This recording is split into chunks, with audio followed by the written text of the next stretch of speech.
जमात इस्लामी जम्मू कश्मीर के ऊपर बैन लगा। बैन लगने के बाद अनलॉफुल एक्टिविटीज़ ट्रिब्यूनल के सामने जब पेशी हुई, पेशी में जो कुछ जमात इस्लामी के अमीर गुलाम मोहम्मद भट्ट ने कहा, उसको पढ़ने के बाद दो चीज़ें बिल्कुल साफ़ होती हैं। एक ये कि हमारी कथनी और करनी में बहुत फ़र्क है। हम जो कहते हैं हम वो करते नहीं, और जो करते हैं उसे बाद में मानने के लिए तैयार नहीं होते। हम जहन तैयार करने का काम करते हैं, लेकिन बाद में जब बात हम पर बनाती है हम तमाम चीज़ों से पलट जाते हैं। हम ये कहते हैं कि ये सब तो हमने कभी कहा ही नहीं, ये सब तो हमने कभी किया ही नहीं। हम तो जमहूरियत में यकीन रखने वालों में से हैं। हम तो वो हैं जिन्होंने म्यूनसिपैलिटी के चुनाव लड़े, पंचायत के चुनाव लड़े, लोकसभा के चुनाव लड़े, और हम वो हैं जिन लोगों ने पंचायत के चुनाव लड़े। ये मैं नहीं, बल्कि ये वो एफिडेविट है जो अनलॉफुल एक्टिविटीज़ प्रिवेंशन ट्रिब्यूनल के सामने जमात इस्लामी के अमीर गुलाम मोहम्मद भट्ट ने पेश किया। इस एफिडेविट में, जिसको रिप्रोड्यूस किया गया है बाज़ाब्ता एक सरकारी गज़ट में, इस एफिडेविट में उन्होंने ये कहा कि वो 1985 में अमीर जमात बने, और जो उनका पहला टेन्योर था अमीर जमात का वो सितंबर 1985 से लेकर अगस्त 1988 तक था। उनका दूसरा टेन्योर सितंबर 1997 से लेकर अगस्त 2000 तक था। तीसरा टेन्योर सितंबर 2000 से लेकर अगस्त 2003 तक था, और चौथा टेन्योर सितंबर 2015 से लेकर अगस्त 2018 तक था। उन्होंने ये भी कहा, मैं मजलिस शूरा का एक लंबे वक्त से मेंबर रहा हूं, और मजलिस शूरा ही सेंट्रल कंसल्टेटिव बॉडी है जमात इस्लामी की, जहां पर तमाम फैसले लिए जाते हैं। उन्होंने ये भी कहा कि जमात इस्लामी का मकसद इस्लाम को फैलाना है, लोगों को इस्लाम की दावत देना है। और उन्होंने ये बात भी कही कि जो आईन है जमात इस्लामी का, उस आईन में साफ तौर पर यह लिख दिया गया है, उस संविधान में साफ तौर पर यह लिख दिया गया है कि किसी भी किस्म का उत्पात हम बर्दाश्त नहीं करेंगे। किसी भी किस्म की नफरत फैलाने वाली कार्रवाई जो भी होगी हम उसका हिस्सा नहीं बनेंगे। हम ना तो नफरत फैलाने में यकीन रखते हैं, ना गुंडागर्दी में यकीन रखते हैं, ना उपद्रव करने में यकीन रखते हैं, ना आतंकवाद में यकीन रखते हैं, और ना ही हम अलगाववाद में यकीन रखते हैं। उन्होंने ये भी कहा कि जमात इस्लामी ने हमेशा लोकतांत्रिक जितने भी पर्व जम्मू कश्मीर में हुए हैं उन सभी लोकतांत्रिक पर्वों में हिस्सा लिया है। अब लोकतांत्रिक पर्व क्या है? लोकसभा का इलेक्शन, असेंबली का इलेक्शन, पंचायत या म्यूनसिपैलिटी का इलेक्शन। जमात इस्लामी के अमीर ये कहते हैं कि जमात इस्लामी ने इन तमाम इंतखाबात में हिस्सा लिया है, इन तमाम चुनावों में हिस्सेदारी जमात इस्लामी की भी रही है। और आगे उन्होंने ये भी कहा कि जब कश्मीर घाटी में आतंकवाद 1987 में आया तो उस वक़्त जमात ने उस आतंकवाद की भर्त्सना की। उन्होंने कहा कि वो आतंकवादी किसी भी गतिविधि के साथ उनका कोई लेने देना नहीं है। उन्होंने ये भी कहा कि 1990 में जमात इस्लामी को अनलॉफुल डिक्लेयर किया गया, उस वक़्त भी जमात इस्लामी के ऊपर बैन लगाया गया था। उन्होंने ये कहा कि कुछ लोग, जिन लोगों के अपने मकासद थे, कुछ लोग जिनकी अपनी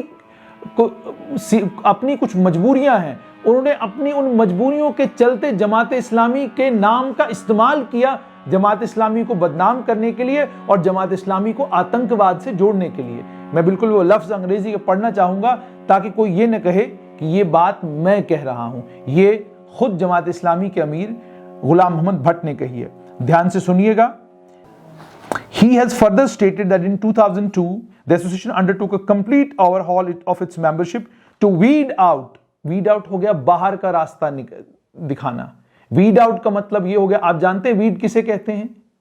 weed जमीन के ऊपर वो जो घास लगती है, जो घास फसल के लिए भी नुकसानदेह है और जमीन के लिए भी नुकसानदेह, उसे weed कहते हैं। और जब आप किसी शख्स के लिए वीड का इस्तेमाल करें और कहें वीड आउट किया गया, यानी उनको बाहर का रास्ता दिखा दिया गया, उनको निकाल दिया गया, तो साफ तौर पर यह मतलब है आप ये इशारा कर रहे हैं कि ये लोग थे जो लोग आतंकवाद और अलगाववाद की बात कर रहे थे, उसके अलावा जमात इस्लामी में कोई भी आतंकवाद, अलगाववाद या कश्मीर को अलग करेंगे, कश्मीर को, जम्मू कश्मीर को जो है हिंदुस्तान से अलग करना है, जम्मू कश्मीर को पाकिस्तान का हिस्सा बनाना है, ये बातें सिर्फ ये लोग करते थे, बाकी और कोई नहीं करता था।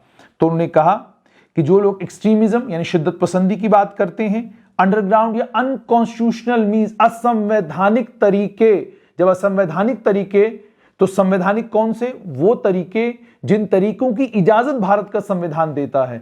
अनकॉन्स्टिट्यूशनल वो तरीके जिन तरीकों की इजाजत भारत का संविधान नहीं देता।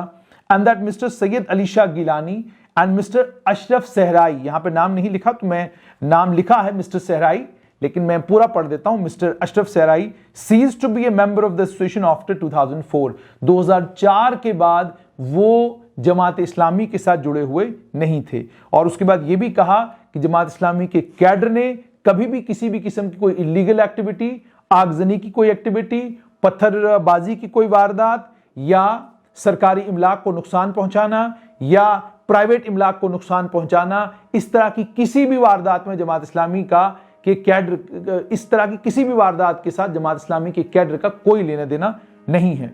उसके बाद उन्होंने अपने प्रेस कॉन्फ्रेंसेस की, अपने इंटरव्यूज की, अपने न्यूज़पेपर कटिंग्स की बात की। उन्होंने कहा उन्होंने हमेशा कश्मीर में अमन की बात की है और हमेशा बात की है संवैधानिक तरीकों से, लोकतांत्रिक तरीकों से जम्मू कश्मीर के मसले का हल हो, और संवैधानिक और लोकतांत्रिक तरीकों के वो पासदार रहे हैं और उनका आतंकवादी गतिविधियों के साथ और अंडरग्राउंड एक्टिविटीज के साथ कोई लेना देना नहीं है। जब पूछा यह गया कि जमात इस्लामी के साथ जुड़े हुए बहुत सारे लोग अनलॉफुल एक्टिविटीज में मुलविस पाए गए हैं, तो उन्होंने कहा कि यह बिल्कुल सरासर गलत है। जमात इस्लामी का कोई भी आदमी किसी भी तरह की आपराधिक गतिविधि में शामिल नहीं मिला है, किसी भी तरह की आपराधिक गतिविधि में कभी शामिल नहीं रहा है, किसी भी तरह की आतंकी गतिविधि में कभी शामिल नहीं रहा है, किसी भी तरह की अलगाववादी गतिविधि में कभी शामिल नहीं रहा है। ये बात उन्होंने कही। और उन्होंने कहा सिर्फ दो शख्स, जाहिद अली लोन और गुलाम मोहम्मद वार, दो ही शख्स ऐसे हैं जिनके खिलाफ क्रिमिनल केसेस हैं, बाकी कोई भी जमात इस्लामी का मेंबर ऐसा नहीं है जो किसी आतंकी गतिविधि में शामिल पाया गया हो। उन्होंने ये भी कहा कि भारत भर से जो जमात इस्लामी के मेंबर्स हैं उन्हें वहां से कंट्रीब्यूशन आता है और उन्हें मुल्क के बाहर से किसी भी किस्म की कोई भी इमदाद नहीं मिल रही। उन्होंने ये भी कहा कि जमात इस्लामी के बानी मौलाना मौदूदी के बारे में कहा, जिन्होंने जमात इस्लामी को बनाया था। उन्होंने कहा था इस्लामिक स्टेट को शुरू करने के लिए जहाद की जरूरत है। उन्होंने कहा यह बात भी बिल्कुल गलत है, ये भी सही नहीं है। और ये सजेशन भी उन्होंने डिनाई किया कि जमात इस्लामी पत्थरबाजी की वकालत करती है और जम्मू कश्मीर को हिंदुस्तान से अलग किया जाए उसकी वकालत करती है। इस पर भी उन्होंने कहा कि यह भी जमात इस्लामी नहीं कहती। उन्होंने कहा कि उनसे जब यह कहा गया कि आपने कभी भी तहरीक हुर्रियत की जो एक्टिविटीज हैं उनको कभी लिखित रूप में आपने कंडेम नहीं किया, तो उन्होंने ये कहा कि उनका तहरीक हुर्रियत के साथ कोई लेना देना नहीं। तहरीक हुर्रियत वो ऑर्गेनाइजेशन थी जिस ऑर्गेनाइजेशन के कल तक सरपरस्त आला सैयद अली शाह गिलानी थे और अब इस समय मोहम्मद अशरफ सहराई हैं। उसके बाद उन्होंने ये कहा, उनसे जब ये कहा गया कि आप नौजवानों को भड़काने का काम करते हैं, आप नौजवानों को मुल्क के खिलाफ साजिशें करने के लिए उकसाते हैं, तो उन्होंने इससे भी इनकार किया। यानी साफ तौर पर उन्होंने ये कहा कि ये तमाम चीज़ें हमने कभी की ही नहीं, हम तो बिल्कुल साधारण से लोग हैं, धर्म का प्रचार करते हैं, लोगों तक धर्म का ज्ञान पहुंचाते हैं। हमने कभी भी ऐसा कोई काम नहीं किया जिस काम के करने के कारण हमारे ऊपर बैन लगाया जाए, हमको अनलॉफुल डिक्लेयर किया जाए। उन्होंने ये कहा म्यूनसिपैलिटी के चुनाव में हमने हिस्सेदारी ली, पंचायत के चुनाव में हम थे, लोकसभा में हम थे, असेंबली के चुनाव में हम थे। ये तमाम बातें उन्होंने अनलॉफुल एक्टिविटीज ट्रिब्यूनल के सामने करी हैं। और इख्तितामन ये बात भी उन्होंने कही कि पत्थरबाजों की वो हिमायत बिल्कुल नहीं करते। उन्होंने ये भी कहा कि जितने भी मजहब के जानकार, आलिम, मुफक्किर, मुदर्रिस, दीन को समझने वाले लोग जमात इस्लामी के साथ जुड़े हुए हैं, वो अपनी तकरीरों में और अपने खुतबों में किसी को नफरत करने के लिए या आतंकवादी बनने के लिए प्रेरित नहीं करते। उनकी तकरीरों में किसी से नफरत करना नहीं सिखाया जाता। उनकी उनके धार्मिक प्रचारों में किसी भी जगह यह नहीं कहा जाता कि आप बंदूक उठाइए, आप सिस्टम के खिलाफ जो है ऐलान जंग करिए। ये तमाम चीजें उन्होंने डिनाई की हैं, ये तमाम चीजें उन्होंने कही हैं कि ये हमने कहा ही नहीं। अब सवाल यहां पर यह है कि इन्होंने कहा ही नहीं, इन्होंने कभी ऐसा किया ही नहीं। अगर इन्होंने कभी ऐसा कहा ही नहीं, अगर कभी इन्होंने ऐसा किया ही नहीं, और जितना भी प्रचार प्रसार जमात इस्लामी कर रहा है वो हमेशा जमहूरियत को लेकर रहा है, वो हमेशा आईन को लेकर रहा है, वो हमेशा आईन की कदरों के अंदर रहा है, तो फिर ये हंगामा जो जम्मू कश्मीर में है ये आखिर बर्पा क्यों है? ये हंगामा आखिरकार है क्यों? फिर तो अमन होना चाहिए था, फिर तो मसला ही कोई नहीं, फिर तो परेशानी कोई नहीं है। अब ये जो बातें कही गई हैं, समझा जा सकता है कि ये दिफा किया गया है अपना ट्रिब्यूनल के सामने, लेकिन दिफा करते वक्त भी उन चीजों को, जिन चीजों को हम तमगा इम्तियाज समझकर अपनी छाती के साथ लगाकर रखते हैं, और बंद कमरों में जिन चीजों को लेकर हम फख्र से कहते हैं कि ये तो हमने किया, ये तो हमने करवाया, उन्हीं चीजों को बरमला मानने में आखिरकार परेशानी क्या है?